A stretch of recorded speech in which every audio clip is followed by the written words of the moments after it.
오늘은 3월 11일, 현재 시각은 4시 43분. 오늘도 5장 읽겠습니다.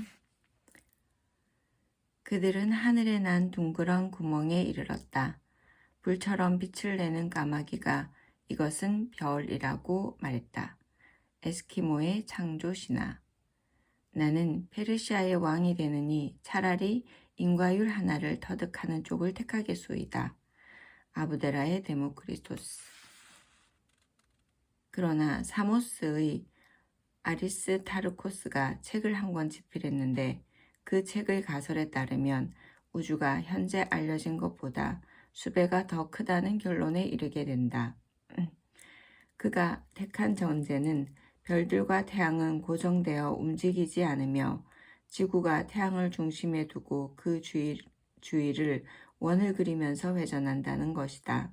또한 그의 가정에 따르면 항성들이 박혀있는 천구의 중심도 태양 부근에 있으며 항성들의 천구가 아주 크기 때문에 중심의 그 천구 표면까지의 거리와 지구에서 항성들까지의 거리가 서로 비슷하다고 한다. 아르키메데스, 모래를 헤아리는 사람. 사람들이 생각하는 신성의 개념을 자세히 살펴보면 거기에서 다음과 같은 측면을 발견하게 된다.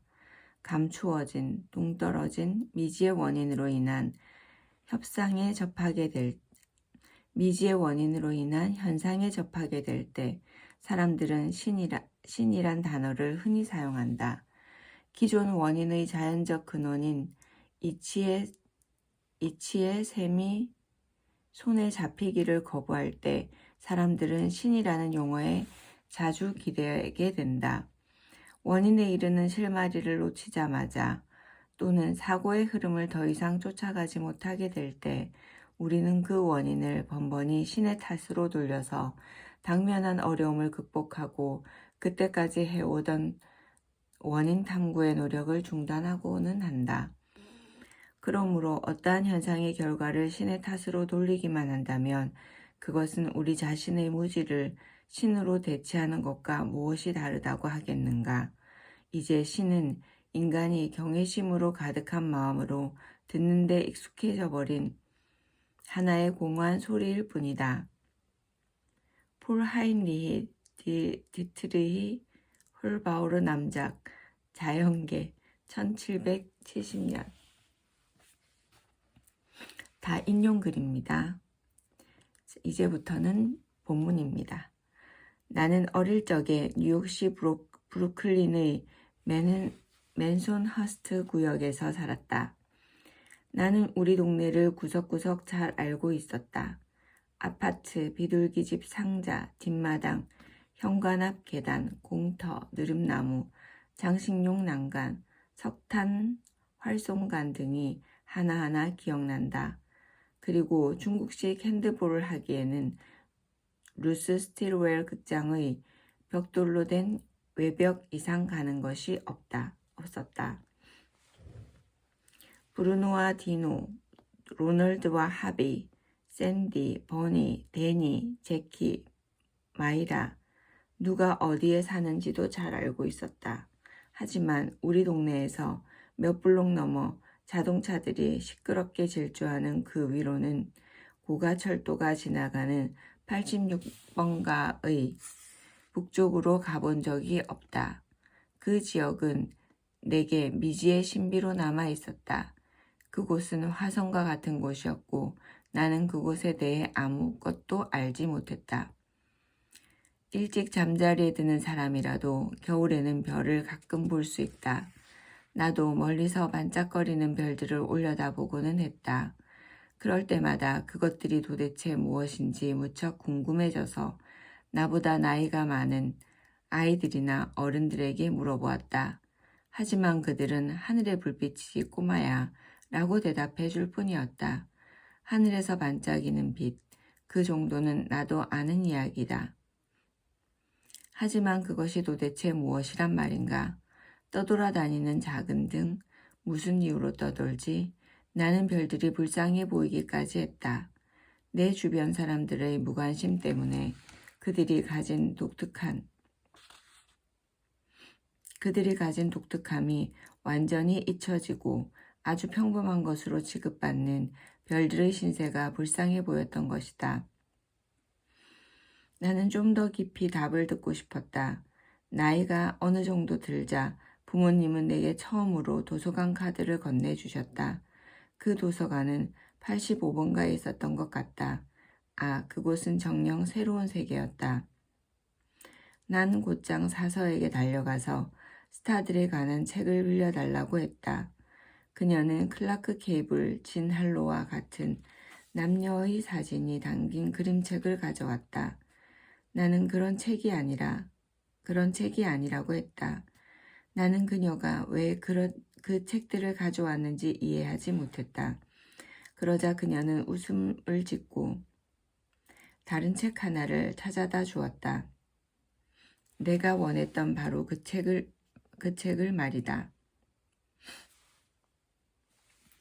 내가 원하던 깊이 있는 답을 찾을 때까지 나는 숨을 죽이며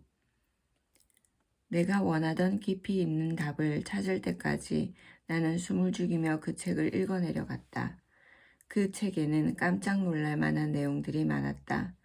그 책은 참으로 장대한 세상에 관한 생각들로 가득했다. 그 책에 따르면 별이 태양이란다. 매우 멀리 떨어져 있기 때문에 작게 보일 뿐이었다. 우리의 태양도 수많은 별들 중에 하나이고 별과 다른 것은 그저 우리와 가깝다는 사실밖에 없다는 것이었다. 태양도 아주 멀리 가져다 놓으면 반짝거리는 빛의 점으로 보인다. 얼마나 멀리 가져가야 할까? 그때 나한테는 각도라는 개념이 없었다. 빛의 세기가 거리의 제곱에 반비례한다는 법칙도 몰랐다. 별까지의 거리는 꿈에도 상상하지 못했다.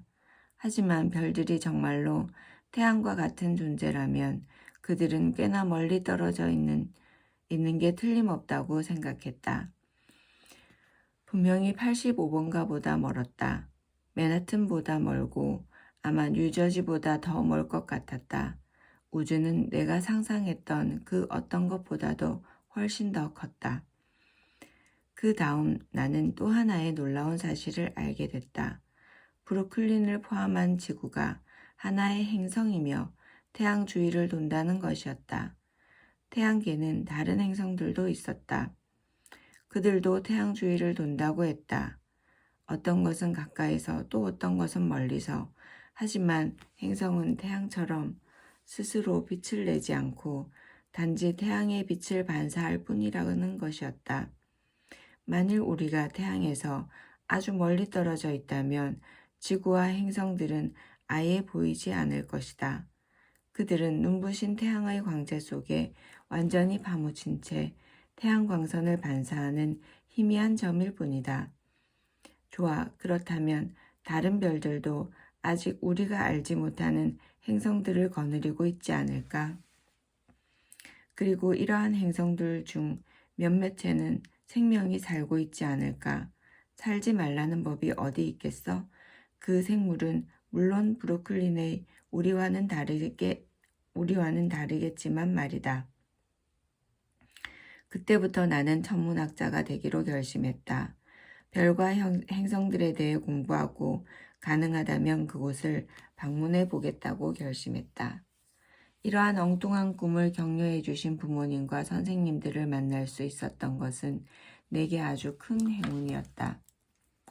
인류 역사상 처음으로 다른 세상을 실제로 탐험하고 우주를 심층 탐사할 수 있는 시대에 살 수 있게 된 것도 내게는 엄청난 행운이었다.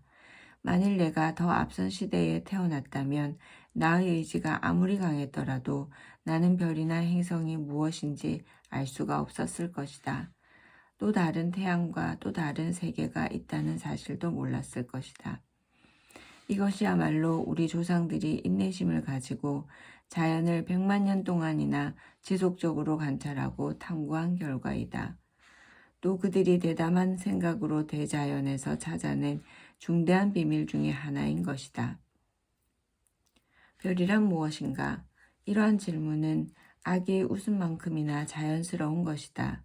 인류는 끊임없이 같은 질문을 반복하면서 살아왔다. 그렇지만 우리가 살고 있는 바로 이 시대의 아주 특별한 점은 이 질문에 우리가 어느 정도 그럴듯한 답을 할 수 있게 됐다는 것이다. 책과 도서관은 이러한 질문의 답이 무엇인지 밝혀주는 수단이다. 생물학에는 반복설이라는 것이 있다. 이 가설은 모든 상황에 100%다 적용되는 것은 아니지만 생물의 발생 과정에 관해서는 비교적 잘 들어맞는다. 반복설의 핵심 내용은 개체 하나의 발생 과정이 해당 종이 겪어 진화의 전 과정을 되풀이하는 것이다. 나는 개개인의 지적 성숙 과정에서도 반복설이 성립한다고 믿는다. 우리는 자기도 모르는 사이에 우리의 조상들이 해온 사고의 과정을 되풀이하면서 하나의 개인으로 성장해 나간다. 과학 이전의 세상, 도서관이 없었던 시대를 상상해보자. 수십만 년 전에도 인류는 현재의 우리만큼이나 영리했고 지금처럼 호기심이 많았으며 오늘날과 같이 사회적 노동과 성적 관계에 연연하며 살았을 것이다. 하지만 그때는 인류사의 유명한 실험들이 수행되기 전이었고 대단한 발명들이 이루어지지도 않은 상태였다. 이를테면 호모 속의 유년 시절, 즉 불이 처음 발견되던 때를 상상해보자. 당시 사람들의 생활상은 어떠했을까? 우리의 조상들은 별을 과연 무엇이라 여겼을까? 가끔 나는 다음과 같은 생각을 하는 누군가가 그 시대에도 틀림없이 살고 있었다고 상상한다. 이제 그가 걸어온 상상의 발자취를 따라가 보자. 우리는 열매와 뿌리를 먹고 산다. 나무의 열매와 잎, 그리고 죽은 짐승, 어떤 것은 그냥 있는 그대로, 그리고 또 어떤 것은 죽여서 먹는다. 우리는 그 어떤 것은 먹어도 되고 어떤 것은 먹으면 위험한지 알고 있다. 어떤 것은 혐한데도 죽는다. 그러한 것을 먹은 채로 우리는 그냥 나가 떨어지는 것이다. 나쁜 짓을 일부러 한 게 아닌데도 말이다. 어쨌든 디기탈리스나 독 당근을 먹으면 죽을 수 있다. 우리는 우리의 아이들과 친구들을 사랑하기 때문에 이와 같이 위험한 것들을 먹지 말라고 그들에게 단단히 주의를 준다. 사냥을 나갔을 때 우리는 짐승에게 죽임을 당할 수도 있다. 짐승의 뿔에 찔릴 수도 있다. 짓밟힐 수도, 먹힐 수도 있다. 동물들이 하는 일이 우리의 생사를 좌우하기도 한다. 어떻게 행동하는가, 어떠한 자취를 남기는가, 짝짓는 때와 새끼 치는 때, 돌아다니는 때가 언제인가. 우리는 이러한 것들을 알아둬야 한다. 아이들에게도 이러한 것들을 알려준다. 그 아이들은 또 제 아이들에게 같은 사실을 전해줄 것이다. 우리는 동물 없이 살 수가 없다. 우리는 짐승들을 쫓는다. 특히 먹을 식물이 거의 없는 겨울철에 더욱 그렇다.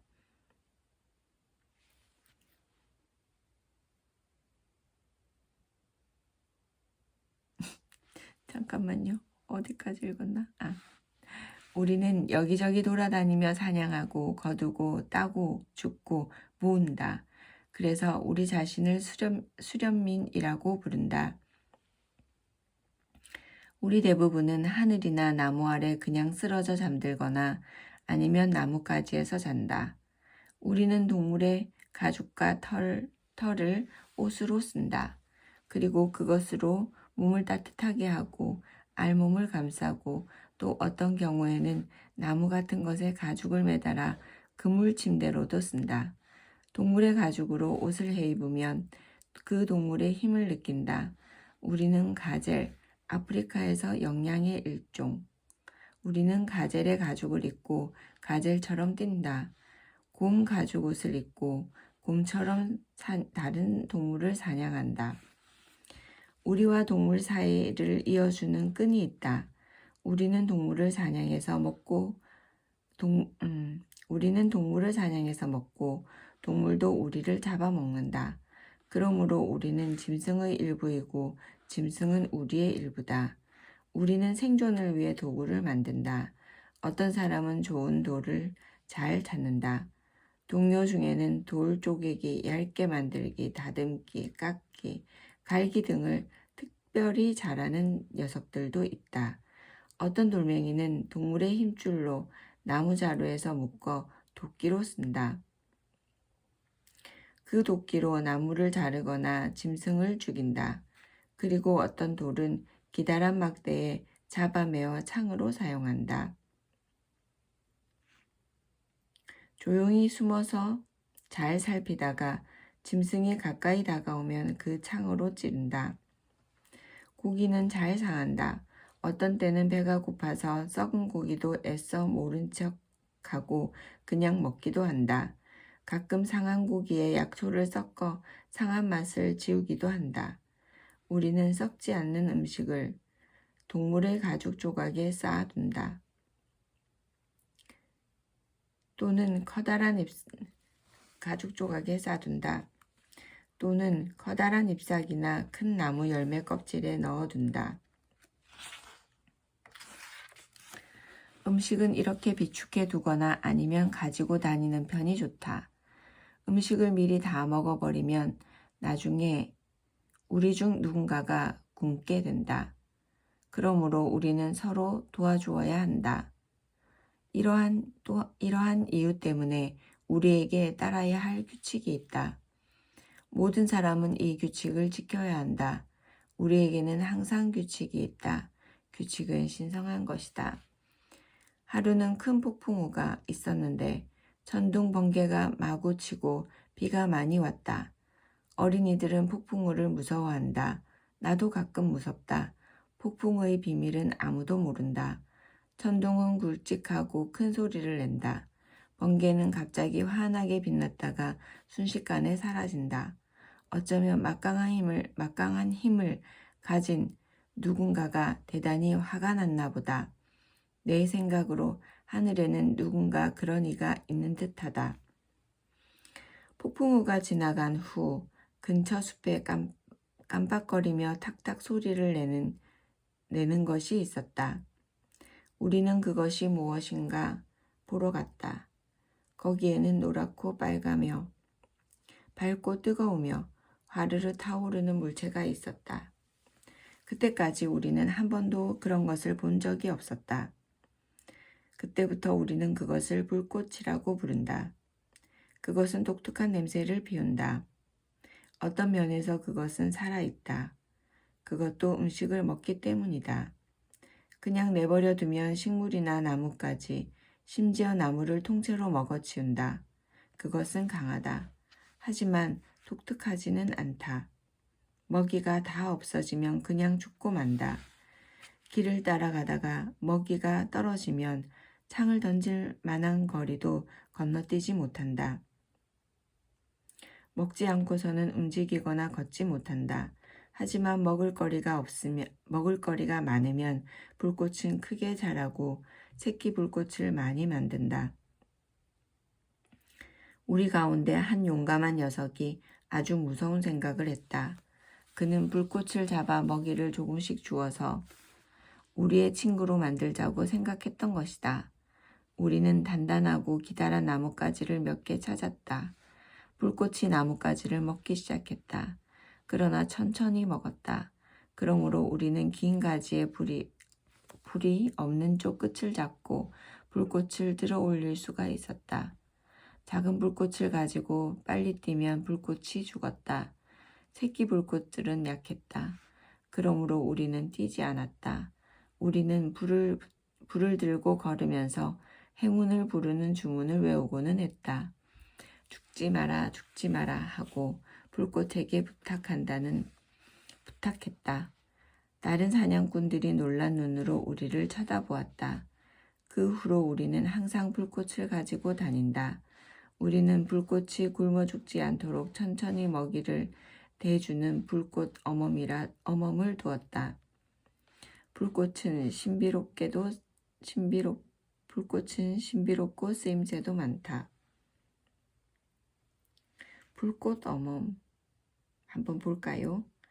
불은 살아있는 존재로서 보호받고 돌봐줘야 한다는 생각을 원시적 개념이라고 폄하해서는 안 된다. 이런 생각은 수많은 근대 문명의 뿌리에서 공통적으로 발견되는 인류의 유산이다. 고대 그리스와 로마 시대의 각 집에는 반드시 화로가 있었다. 고대 인도의 브라만 계급 사람들의 집에도 마찬가지였다. 그리고 하루를 돌보는 규칙이 아주 엄하게 정해져 있었다. 밤에는 불이 죽지 않도록 재를 덮어두어야 했고 아침에는 불을 되살리기 위해 나뭇가지를 더 넣어줘야 했다. 화로 속의 불의 죽음을 가족의 죽음과 동격으로 여겼다. 이 세 문화권 모두에서 화로의 의식은 조상 숭배와 관련이 있었다. 이것이 영혼의 불의 기원이다. 오늘날 전 세계적으로 종교의식, 정치적인 행사, 스포츠 제전 등에서 두루두루 통용되는 횃불 점화의식은 모두 같은 뿌리에서 나온 것이다. 그렇구나. 불꽃 어둠에 대한 설명이었습니다. 불꽃은 신비롭고 쓰임새도 많다. 분명히 힘센 이들이 내려준 선물일 것이다. 혹시 폭풍우 속에서 노여워하던 이들이 내게 내려준 게 아닐까? 불꽃은 추운 밤에 우리를 따뜻하게 해준다. 우리에게 빛도 준다. 초승달만 뜬 어둠 속에 불꽃은 구멍을 뚫는다. 그래서 내일 사냥에 쓸 창도 오늘 밤에 손질할 수도 있다. 피곤하지 않으면 어둠 속에서도 우리는 서로 마주보며 이야기 나눌 수도 있다. 불꽃 덕분이다. 또한 불은 짐승들이 다가오지 못하게 막아준다. 참 좋은 점이지. 우리는 밤에 다칠 수도 있다. 어떤 때에는 작은 동물, 하이에나, 늑대 같은 짐승한테도 잡아먹힌다. 그러나 이제는 상황이 다르다. 불이 동물들을 쫓아주기 때문이다. 우리는 짐승들이 어둠에서 낮은 소리로 으르렁거리며 서성거리는 것을 본다. 불꽃의 빛으로 그들의 눈이 빛을 내기 때문이다. 그들은 불꽃을 두려워하지만 우리는 불꽃을 두려워하지 않는다. 불꽃은 우리의 것이다. 우리는 불꽃을 돌보고 불꽃은 우리를 돌보아 준다. 하늘은 중요하다. 하늘은 우리를 덮고 있다. 하늘은 우리에게 말을 건다. 불꽃을 찾기 전 우리는 어둠 속에서 누워 빛의 점들을 올려다 보았다. 그러면 몇 개의 점들이 모여서 하늘에다 그림을 그리는 것을 볼 수 있었다. 우리 가운데 어떤 이들은 남들보다 그림을 더 잘 알아본다. 그녀는 별 그림을 우리에게 가르쳐 주었고 또 그 이름도 알려주었다. 우리는 밤늦게까지 자지 않고 둘러앉아서 하늘에 그려진 그림에 대한 이야기를 만들어냈다. 사자, 개, 곰, 사냥꾼, 더 희한한 것들도 많이 있다. 저 그림은 하늘에 있는 그 힘센 이들이 그린 것일까? 화가 나면 폭풍우를 일으키는 힘센 이들 말이다. 밤하늘의 그림은 거의 변하지 않는다. 똑같은 그림이 매년 거기에 걸려 있다. 달은 아무것도 없는 데서 시작해 가느다란 은이 되었다가 둥그런 동그라미로 자란다. 그리고 또다시 사라진다. 달이 변하면 여자들은 피를 흘린다. 어떤 부족들은 달이 차고 기우는 특정 시기에 성교를 금하기도 한다. 어떤 부족들은 달이 차고 이지러지는 날과 여자들이 피를 흘리는 날을 사슴뼈에게 새겨둔다. 그렇게 하여 그들은 앞으로의 계획을 짤 수 있으며 그들의 규칙을 지킬 수 있다. 규칙은 신성한 것이다.